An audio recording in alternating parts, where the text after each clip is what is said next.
எசேக்கியேல் அதிகாரம் 3. அவர் என்னை நோக்கி, மானிடா, நீ காண்பதை தின்றுவிடு. இச்சுருளேட்டை தின்றபின் இஸ்ரவேல் வீட்டாரிடம் போய் பேசு என்றார். நானும் என் வாயை திறக்க அவர் அச்சுருளேட்டை எனக்கு தின்னக் கொடுத்தார். மேலும் அவர் என்னை நோக்கி, மானிடா, நான் உனக்கு தருகின்ற இச்சுருளேட்டை தின்று உன் வயிற்றை நிரப்பு என்றார். நானும் தின்றேன்.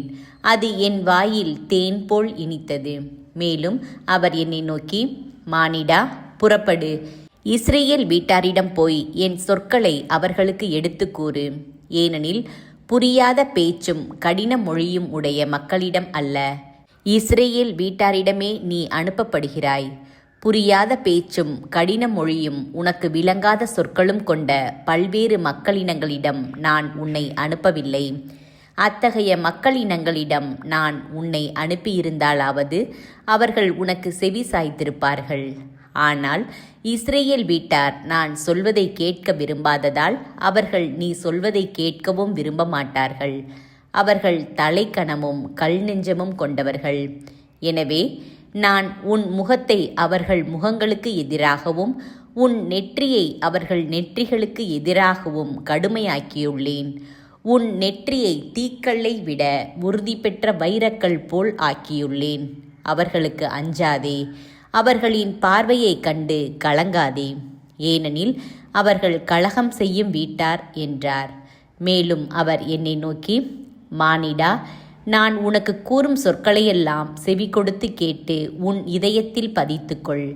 நீ புறப்பட்டு நாடு கடத்தப்பட்டிருக்கும் உன் மக்களின் பிள்ளைகளிடம் போ. அவர்கள் செவி சாய்த்தாலும் சாய்க்காவிட்டாலும் அவர்களுடன் பேசி, தலைவராகிய ஆண்டவர் கூறுவது இதுவே என்று அவர்களுக்கு சொல் என்றார். அப்போது ஆவி என்னை உயரே தூக்கியது. ஆண்டவரின் மாட்சி தம் உறைவிடத்திலிருந்து எழுந்தபோது நான் என் பின்னே மாபெரும் அதிரொலியின் ஓசையை கேட்டேன். உயிரினங்களின் இறக்கைகள் ஒன்றோடொன்று உராயும் ஒளியும் சக்கரங்களின் ஒளியும் இணைந்து மாபெரும் அதிரொலியின் ஓசை போல் ஒலித்தது. அப்போது ஆவி என்னை தூக்கி கொண்டு சென்றது. நானோ மனம் கசந்து சினமுற்று சென்றேன். ஆனால் ஆண்டவரது ஆற்றல்மிகு கைவன்மை என்மேல் இருந்தது. பின்னர் நான் கேபார் ஆற்றோரம் தெல் அபீபில் இருந்து நாடு கடத்தப்பட்டோரிடம் வந்தேன். அவர்கள் குடியிருந்த இடத்தில் அதிர்ச்சியுற்றவனாய் அவர்களிடையே 7 நாள்கள் தங்கியிருந்தேன். ஆண்டவர் எசேக்கியேலை காவலாளியாக அமர்த்தல். 7 நாள்களுக்கு பின் ஆண்டவரின் வாக்கு எனக்கு அருளப்பட்டது. மானிடா, நான் உன்னை இஸ்ரவேல் வீட்டாருக்கு காவலனாக நியமித்துள்ளேன். என் வாயின் சொற்களை கேட்டு அவர்களை என் பெயரால் எச்சரிக்கை செய். தீயோரிடம் நீங்கள் சாவது உறுதி என்று நான் சொல்ல நீ அவர்களை எச்சரிக்காவிடில், அத்தீயோர் தம் தீய வழியினின்று விலகாவிட்டால் தம் உயிரை அவர்களால் காத்து கொள்ள இயலாது என்று அவர்களை எச்சரிக்காவிட்டால் அவர்கள் தம் குற்றப்பழியோடு சாவர். ஆனால் அவர்களது இரத்தப்பழியை உன்மேலேயே சுமத்துவேன். மாறாக நீ தீயோரை எச்சரித்திருந்தும் அவர்கள் தம் தீச்செயலினின்றும் தம் தீய வழியினின்றும் விலகாமல் இருந்தால் அவர்கள் தம் குற்றப்பழியோடு சாவர். நீயோ உன் உயிரை காத்து கொள்வாய். நேர்மையாளர் தம் நேர்மையினின்று விலகி அநீதி செய்கையில் நான் அவர்கள் முன் இடரலை வைக்க அவர்கள் சாவர். நீ அவர்களை எச்சரிக்காதிருந்தால் அவர்கள் தம் பாவத்திலேயே சாவர். அவர்களுடைய நற்செயல்கள் நினைக்கப்பட மாட்டா. ஆனால் அவர்களது இரத்தப்பழியை உன்மேலேயே சுமத்துவேன்.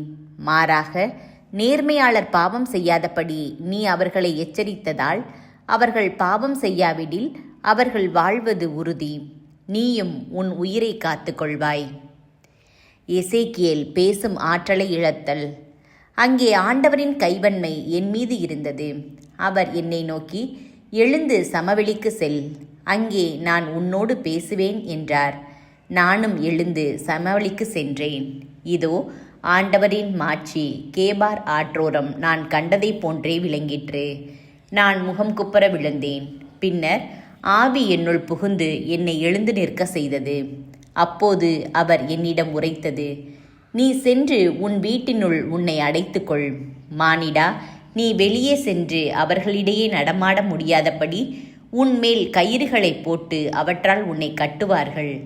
நான் உன் நாவை உன் மேல் வாயோடு ஒட்டிக்கொள்ள செய்வேன். நீயும் ஊமையாகி அவர்களை கடிந்து கொள்ள முடியாதவன் ஆகிவிடுவாய். ஏனெனில் அவர்கள் கலகம் செய்யும் வீட்டார்கள். ஆனால் நான் உன்னோடு பேசும்போது உன் வாயை திறப்பேன்.